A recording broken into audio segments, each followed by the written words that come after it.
नमस्कार दोस्तों, आज हम कक्षा 10वीं की गणित का अध्याय 15 पढ़ने वाले हैं, जिसका नाम है प्रायिकता। इस अध्याय को हमने 2 भागों में बांटा है। आज हम इस अध्याय का भाग 1 पढ़ने वाले हैं। तो दोस्तों, आज के इस वीडियो में हम पढ़ेंगे प्रायिकता का परिचय और प्रायिकता एक सैद्धांतिक दृष्टिकोण। तो चलिए आगे बढ़ते हैं और शुरू करते हैं हम हमारा आज का भाग।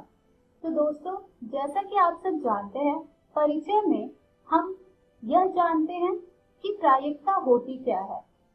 तो आपने कक्षा 9वीं में एक घटना ई की प्रयोगात्मक या अनुभविक प्रायिकता पीई को निम्नलिखित रूप में परिभाषित किया था, जो कि है पीई बराबर अभिप्रयोगों की संख्या जिसमें घटना घटी है बटे अभिप्रयोगों की कुल संख्या। आइए एक उदाहरण से इसे अच्छी तरह से समझते हैं। मान लीजिए किसी कक्षा में 10 विद्यार्थी लड़के हैं और 20 विद्यार्थी लड़कियां हैं। अगर इन विद्यार्थियों में से हम किसी एक विद्यार्थी को बाहर ले रहे हैं, तो उसमें इसकी क्या प्रायिकता है कि जो विद्यार्थी को हमने बाहर निकाला है वो एक लड़का है। तो इसकी प्रायिकता हम बता सकते हैं इस सूत्र द्वारा, जो कि है अभिप्रयोगों की संख्या जिसमें घटना घटी है बटे अभिप्रयोगों की कुल संख्या। तो यहाँ पर लड़कों की जो संख्या है वो है 10 और कुल संख्या जो विद्यार्थियों की है वो है 30।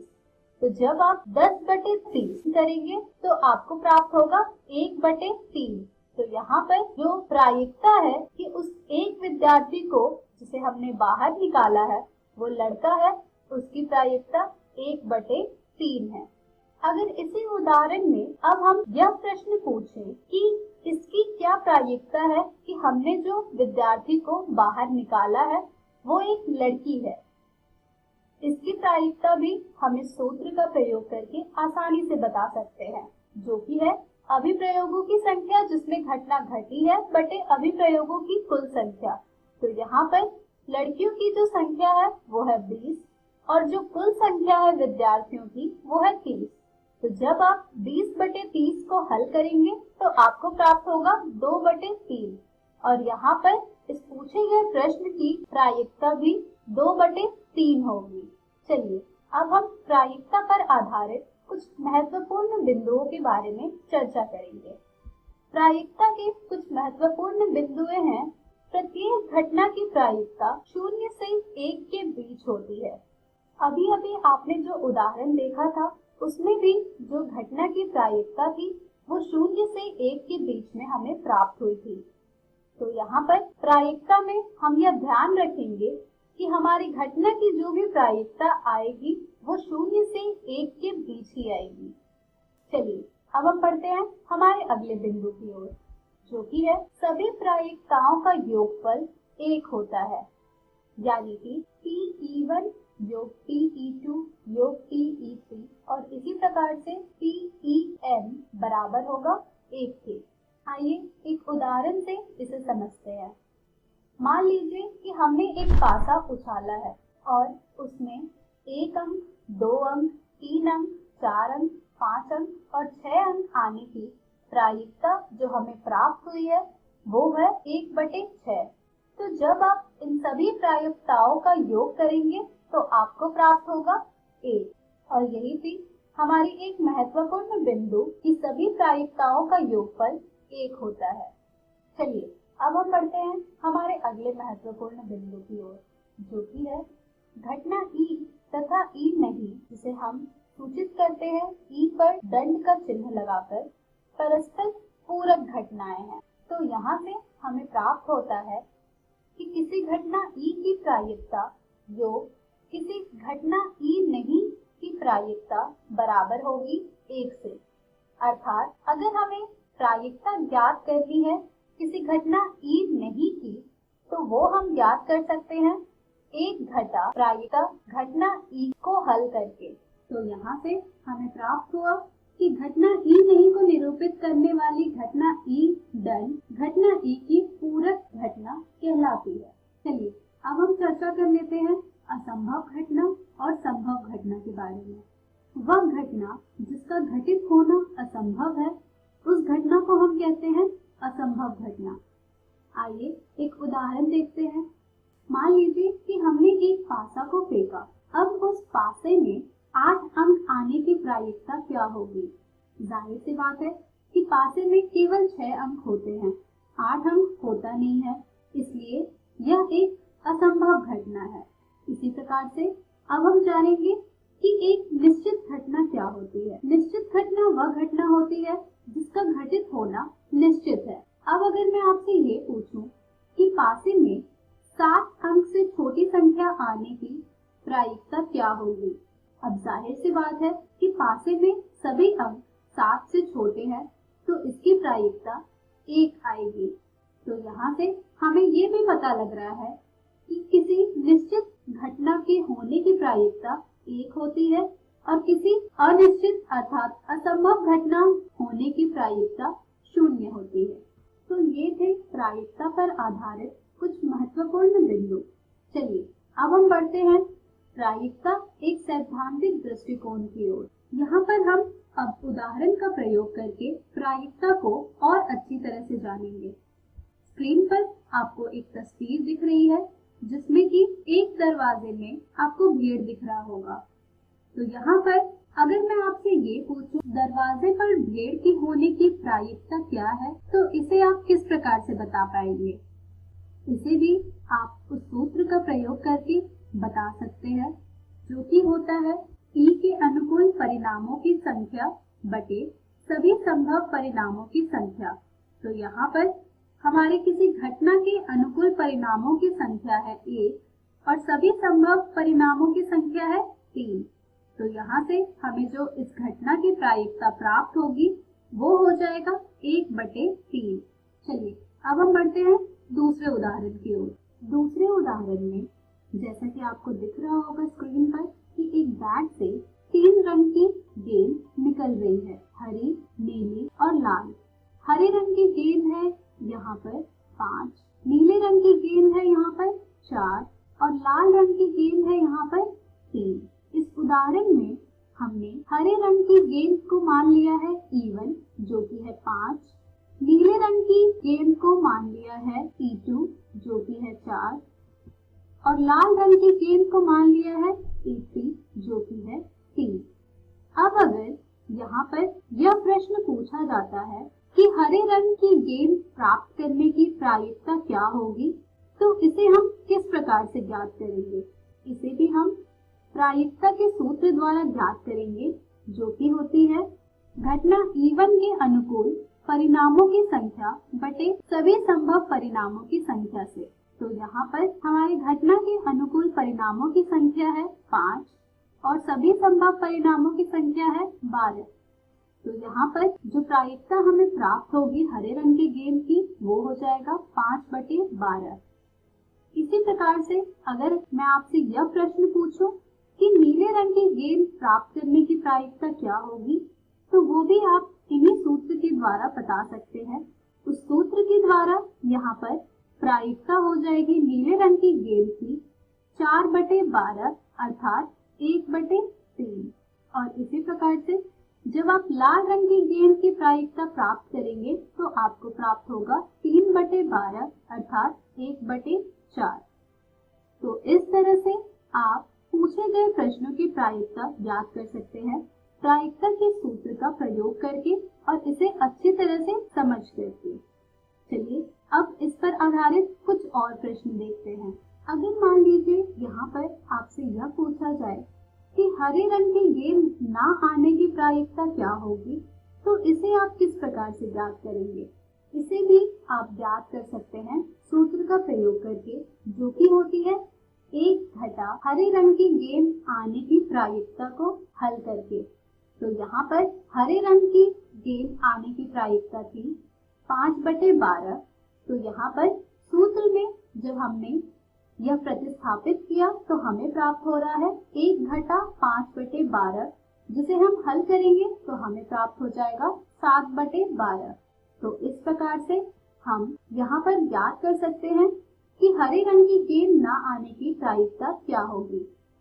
इसी प्रकार से आप नीले रंग ना आने की प्रायिकता भी ज्ञात करिए और लाल रंग ना आने की प्रायिकता भी ज्ञात कीजिए। चलिए अब हम बढ़ते हैं कुछ और उदाहरण की ओर।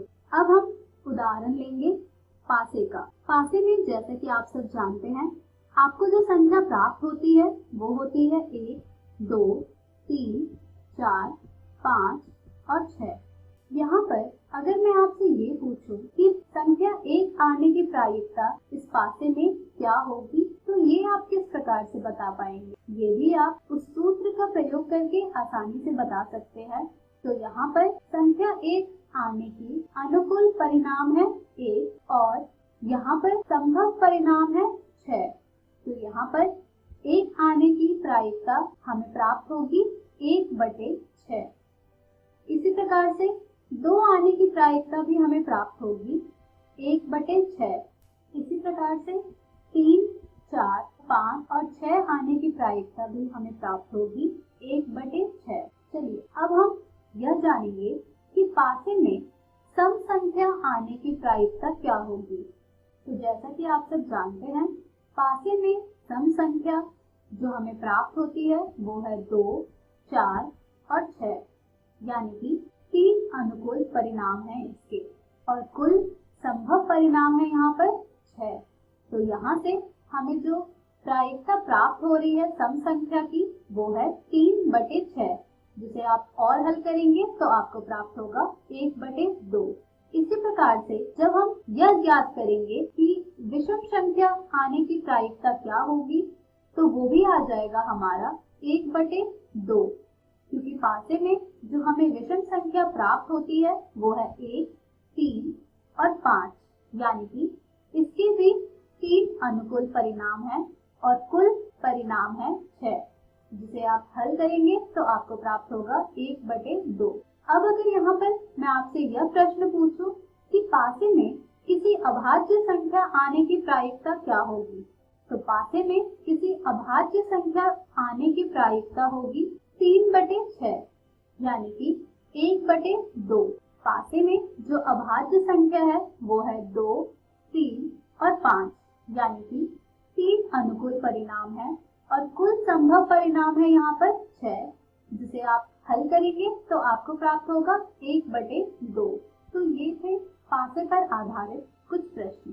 चलिए अब हम बढ़ते हैं हमारे अगले उदाहरण की ओर। हमारा अगला उदाहरण है जब 2 पासों को एक साथ फेंका जाता है, यानी कि अब हमारे पास 2 पासे हैं और जब हम 2 पासों को एक साथ फेंकेंगे तो हमें क्या क्या परिणाम प्राप्त हो सकते हैं। आइए देखते हैं। 2 पासों को एक साथ फेंकने पर उसके संभव परिणाम ये सभी हो सकते हैं जिन्हें आप स्क्रीन पर देख पा रहे हैं। आइए इन परिणामों को अच्छी तरह से देखते हैं और इसे ध्यान में रखने के कुछ आसान तरीके समझते हैं। इसके जो संभव परिणाम हैं वो होंगे कि एक बार हमें सभी पासे में 1 अंक प्राप्त होगा और दूसरे पासे में 1, 2, 3, 4, 5 और 6। इसी प्रकार से आप सभी संख्याओं के लिए इसे प्राप्त कर सकते हैं। तो हमारे जो सभी संभव परिणाम यहाँ प्राप्त होंगे वो 36 होंगे, कुछ इस प्रकार के, जो कि आपको स्क्रीन पर दिख रहे हैं। यहाँ पर हमारा जो पहला प्रश्न है वो होगा 2 पासों की संख्याओं का योग 8 होने की प्रायिकता क्या है। आइए देखते हैं कि कौन कौन सी स्थिति में हमें संख्याओं का योग 8 प्राप्त होगा। तो यहाँ पर हमें जिन जिन संख्याओं का योग 8 प्राप्त हो रहा है वो है 6, 2, 5, 3, 4, 4, 3, 5 और 2, 6, यानी कि कुल 5 इस घटना के अनुकूल परिणाम है और इस घटना की संभव परिणाम है 36। तो यहाँ से हमें प्राप्त हो जाएगा प्रायिकता योग 8 अंक होने की 5/36। चलिए अब हम बढ़ते हैं हमारे अगले प्रश्न की ओर। हमारा अगला प्रश्न है दोनों पासों की संख्याओं का योग 6 होने की प्रायिकता क्या है। आइए देखते हैं। योग 6 होने की प्रायिकता बताने के लिए हमें सबसे पहले यह ढूंढना होगा यहाँ पर कि कौन कौन से इसके अनुकूल परिणाम हैं।